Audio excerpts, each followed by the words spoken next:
Omulabi waffe omulungi nkwaniza nnyo nate wano ku UBC TV mu kaseera we tukutuusizaako embeera y'obudde.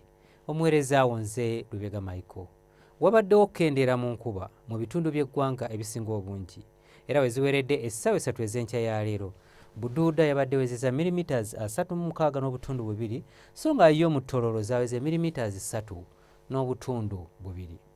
Bwe tutunuulira ku bifaananyi ebyo ebikubiddwa ku ssemazinga wa Africa, bitulaga nga kinuunampewo asimbye ku guyanja ogw'ebuyindi oba Indian Ocean. Asika empewo ezandibadde zijja mu ggwanga lyaffe ne zibeera nti nno zidda ku kinuunampewo oyo ekireeseewo enkuba okukendeera mu bitundu by'eggwanga ebisinga obungi. Enkya ku makya tusuubirayo olwandagirize mu nnyanja Nalubaale, so nga ebitundu by'eggwanga ebisigaddewo ebirala tusuubira akasana okkeera okwaka. Wabula embeera eno tugisuubira okukyuka era olw'eggulo tusuubirayo olwandagirize mu bitundu ebyo ebiri mu bugwanjuba n'amasekkati g'eggwanga lyaffe.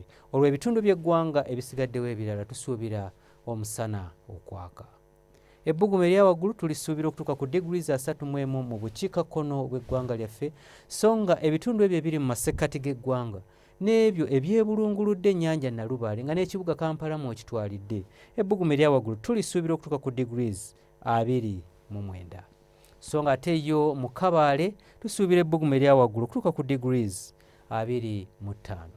Bwe tweyongerayo mu bibuga ebimu ebiri ebusukkansalo obw'eggwanga lyaffe, mu Nairobi ne mu Paris tusuubirayo enkuba okutonnya, so nga mu Dubai tusuubira akasana okwememula nga n'ebbugumu erya waggulu lijja kutuuka ku degrees 43. Ebyo bye tukujjidde mu kitongole ky'eggwanga ekivunaanyizibwa ku mbeera y'obudde wano ku UBC TV. N'olunaku lw'enkya tulindire mu budde bwe bumu. Nze Lubega Micheal.